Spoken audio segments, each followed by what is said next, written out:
జనసేన అధినేత పవన్ కళ్యాణ్ వాలంటరీ వ్యవస్థపై మాట్లాడిన వ్యాఖ్యలను వక్రీకరించి వైసీపీ నాయకులు విమర్శలు చేస్తున్నారని విశాఖ జిల్లా పార్టీ గాజువాక అధ్యక్షుడు కోన తాతారావు ఆరోపించారు.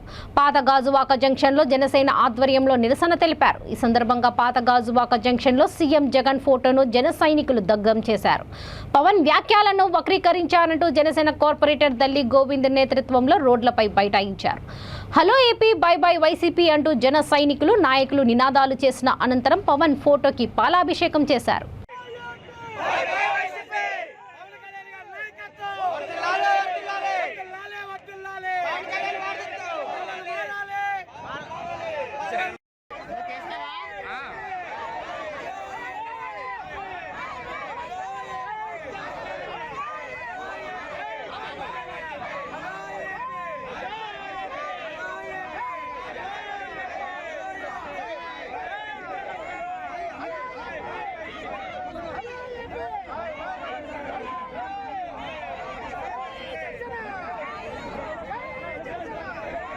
రాష్ట్ర భవిష్యత్తు కోసం, ప్రజల తాలూకు భవిష్యత్తు కోసం, యువతకు ఉపాధి అవకాశాలు కల్పించేందుకోసం శ్రీ పవన్ కళ్యాణ్ గారు వారాహి యాత్ర మొదలు పెడితే దానికి లభించినటువంటి జనాదరణ చూసి జగన్మోహన్ రెడ్డిని ఎన్నిలో వణుకు పుట్టింది, తాడేపల్లి ప్యాలెస్ లో దిగులు పుట్టింది.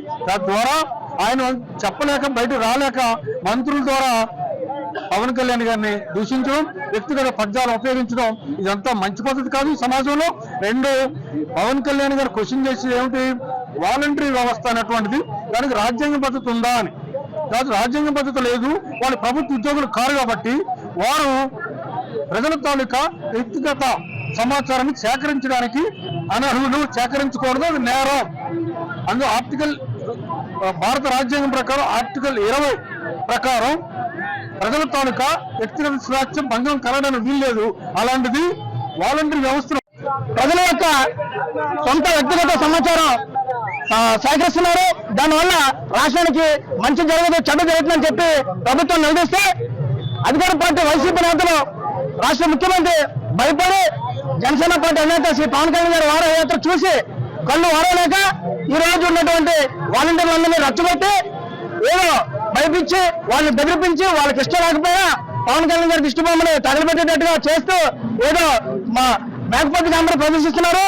కానీ ఆంధ్ర రాష్ట్రంలో ఉన్నటువంటి కోట్లాది ప్రజలు మాత్రం శ్రీ జనసేన అధినేత పార్టీ అధినేత పవన్ కళ్యాణ్ గారిని పాలాభిషేకం చేస్తూ ఆయన రావాలి, ఆయన పాలన రావాలి, పవన్ కళ్యాణ్ గారు గెలిస్తే రాష్ట్ర ముఖ్యమంత్రిగా ఉంటే మా రాష్ట్ర భవిష్యత్తు బాగుంటుందని చెప్పేసి రాష్ట్రంలో ప్రజలందరూ కూడా ఏక అభిప్రాయంతో ఈ రోజు గెలిపించడానికి సిద్ధంగా ఉన్నారు. అందులో భాగంగానే వారాహి యాత్రని విజయవంతం చేయడం జరుగుతుంది.